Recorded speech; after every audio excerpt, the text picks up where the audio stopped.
नमस्कार दोस्तों, मैं हूं कुलवंत सिंह और आप देख रहे हैं वॉइस ऑफ पानीपत।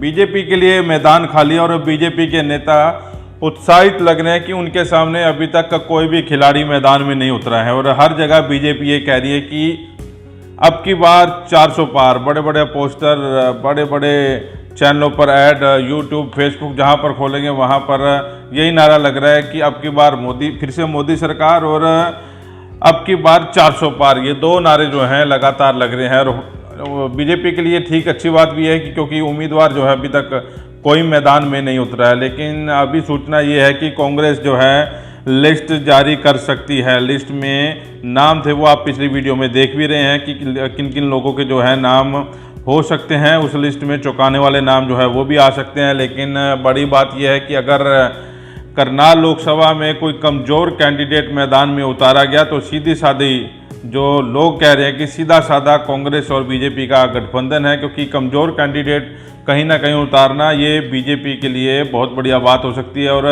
पूर्व मुख्यमंत्री संजय भाटिया का आंकड़ा जो है 6.5 लाख का, वो भी पार कर सकते हैं, ऐसे जो है क्यास बीजेपी के लोग लगा रहे हैं। लेकिन दूसरी बड़ी बात यह है कि मैं जैसे ही आप लोगों से बात करना हर बार जो है बात करता हूँ कि इस बार अपना वोट जो है सोच समझ के दीजिए, उस नेता को वोट दें जो आपके सुख दुख में काम आए। बड़ी बात यह है कि अब नेताओं में जुबानी जंग जो है वो चलनी शुरू हो गई है। पूर्व मुख्यमंत्री मनोहर लाल चुनावी जहां उनकी जनसभा होती है वहां पर पूर्व मुख्यमंत्री जो रहे हैं, जब घोटालों की बात चलती है, जब अपनी पार्टी की शाबाशी की बात चलती है, तो तब क्या बातें करते हैं। पूर्व मुख्यमंत्रियों के समय जो घोटाले हुए थे, यहाँ तक कि पूर्व मुख्यमंत्री ये भी कहते हैं कि एक नेता तो कई साल नौकरियों के चक्कर में जेल में भी रहा है। मुख्यमंत्री ये भी किस्सा सुनाते हैं कि जब वो हिसार का कोई यहाँ से चंडीगढ़ जाता था काम करवाने के लिए, तो वो ये कहते थे कि 100 रुपये दे के चंडीगढ़ हिसार ही अपना काम करवा लें। यानी कि कटाक्ष पे कटाक्ष जो है पूर्व मुख्यमंत्री कर रहे हैं। लेकिन उनके सामने अभी जवाब जो है कोई देने को तैयार नहीं है। देने को तैयार इसलिए नहीं क्योंकि मजबूत कैंडिडेट जो है ना करनाल में ना हिसार में अभी तक जो है किसी ने नहीं उतारा। पूर्व मुख्यमंत्री मनोहर लाल ने एक जनसभा की, वहां पर क्या कटाक्ष किया वो आपको सुनवाते हैं।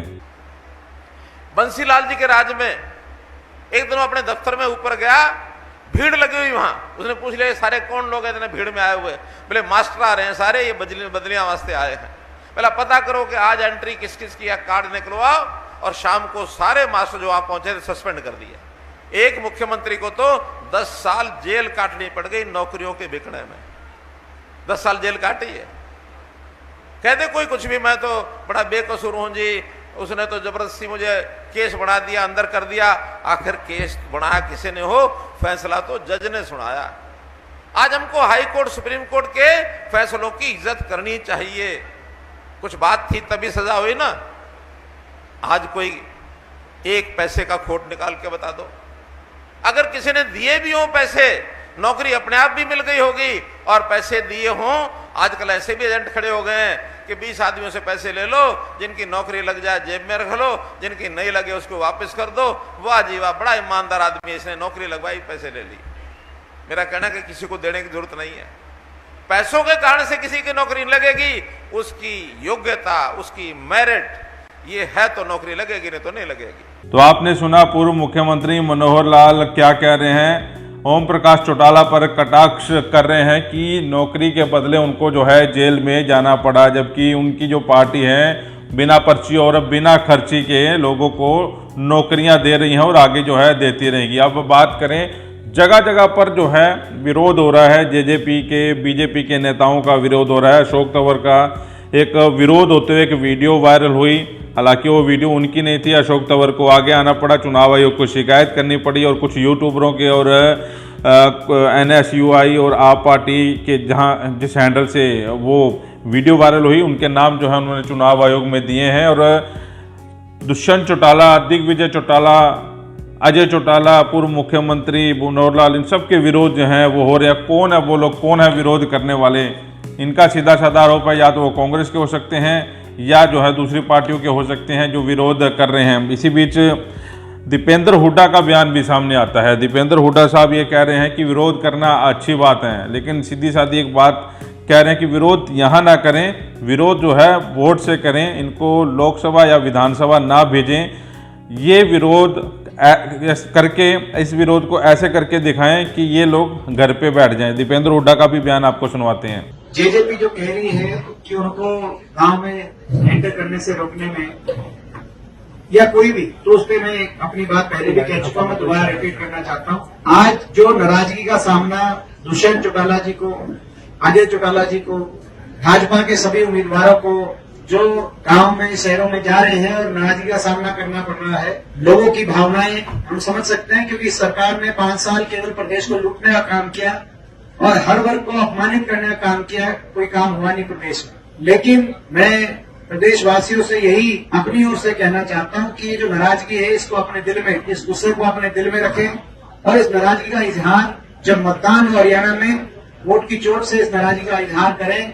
मैं प्रदेशवासियों से कहना चाहता हूं कि भाजपा जजपा की लोकसभा के सदन में एंट्री रोके जाए वोट की चोट से। प्रजातांत्रिक और संवैधानिक व्यवस्था में जो गरिमाएं हैं, उन गरिमाओं की लक्ष्मण रेखा में सभी रहें। मैं सभी से यही आग्रह करूंगा, सभी को वोट मांगने का भी अधिकार है, अपनी बात रखने का सबको अधिकार है, तो उस अधिकार का सम्मान सभी नागरिक करें।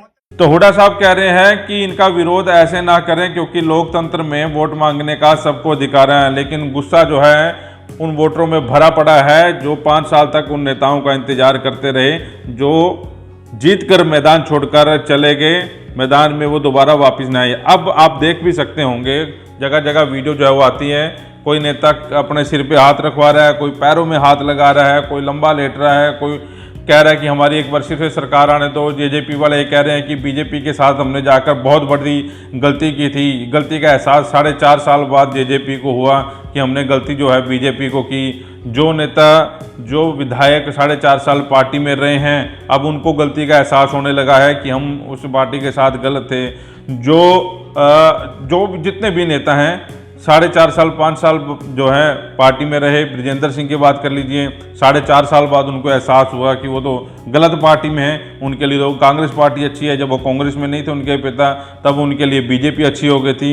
अब यही हाल जो है जेजेपी पार्टी वालों का है, जगह जगह, चाहे दुष्यंत के बयान सुन लो, चाहे नैना चौटाला के बयान सुन लो, चाहे दिग्विजय के बयान सुन लो। दिग्विजय साहब तो एक जगह किसानों ने घेर लिए, वहाँ पर वो कहते हुए नजर आए कि हमारी भूल थी, मैं तो शुरू से ही बीजेपी को पसंद नहीं करता था।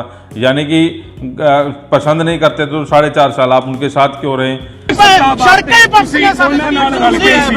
ਜੇ ਫੇਰ ਕਿਤੇ ਲੋਕਾਂ ਨੇ ਗਲਤੀ ਕਰ ਲਈ ਫੇਰ ਤੁਸੀਂ ਉਹਨਾਂ ਨਾਲ ਹੀ ਜਾਓਗੇ ਤੇ ਸਾਡੇ ਤੇ ਗੋਲੀਆਂ ਚਲਾ ਕੇ ਮਾਰੋਗੇ ਸਾਨੂੰ। तो पहले मैं रला ना बाद में रलूं, मैं बीजेपी के खिलाफ था, ये कैमरा रहा आज भी खिलाफ और कल भी खिलाफ। ਨਹੀਂ ਇਹ ਤਾਂ ਮੀਡੀਆ, ਇਹ ਤਾਂ ਸਭ ਦਾ ਸਾਂਝਾ ਹੈ, ਤੁਹਾਡੀ ਗੱਲ ਵੀ ਬਚਾਊਗਾ ਸਾਡੀ ਵੀ ਬਚਾਊਗਾ।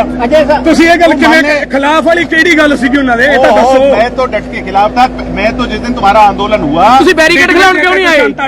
ਬੈਰੀਕੇਡ ਖਿਲਾਉਣ ਕਿਉਂ ਨਹੀਂ ਆਏ? ਡੱਬੇ ਚ ਦੁਸ਼ਯੰਤ ਅੱਡ ਹੈ ਦੋਨੋਂ, कोई अड नहीं है, कोई अड नहीं है। ਮਤਲਬ ਵੀ ਦੁਸ਼ਯੰਤ ਨਾਲ ਹੈ, ਦਿਗਵਿਜੇ ਭਾਜਪਾ ਨਾਲ ਕਦੇ ਹੈ ਨਹੀਂ ਸੀ। मैं तो कभी भी नहीं था। ਦੁਸ਼ਯੰਤ ਸੀਗਾ, ਦੁਸ਼ਯੰਤ ਵੀ ਹੈ ਨਹੀਂ ਸੀ। क्या कोई केरल कर्नाटका से आके विरोध कर रहा है? क्या कोई बिहार बंगाल से आके विरोध कर रहा है? जम्मू कश्मीर से, गुजरात से आके विरोध कर रहा है? ये वही साथी हैं जिनने हमें सांसद बना के भेजा, ये वही साथी है जिनने विधायक बना के भेजा। आज उनके मन में कोई गिला शिकवा है, वो विरोध करके दूर कर लेंगे, हमारे ही हैं। बड़ी बात यह है कि मलाई खाने के बाद अब फिर से आपके पास ये नेता जो हैं आ रहे हैं, सोच समझ के वोट का फैसला लें, सोच समझ के जो है अपना वोट जो है डालें, उस कैंडिडेट को डालें जो है आपके काम आए। और इधर विरोध की बातें चल रही हैं, दीपेंद्र हुड्डा भी कह रहे हैं, अशोक तंवर भी कह रहे हैं कि मैं नहीं छोड़ूंगा किसी को भी जो मेरे खिलाफ दुष्प्रचार जो है कर रहा है।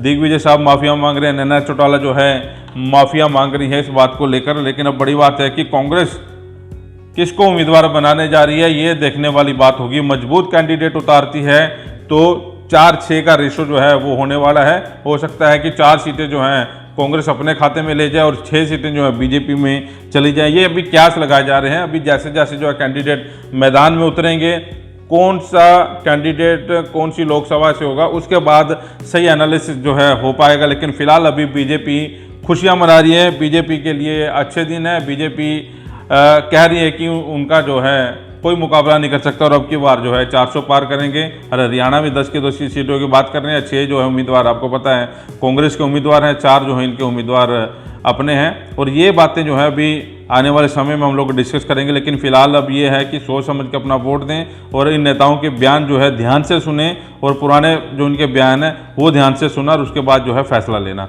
आपका इस वीडियो को लेकर क्या कहना है हमें कमेंट बॉक्स में ज़रूर लिखें और साथ ही फेसबुक और यूट्यूब को सब्सक्राइब और फॉलो करना ना भूलें। नमस्कार।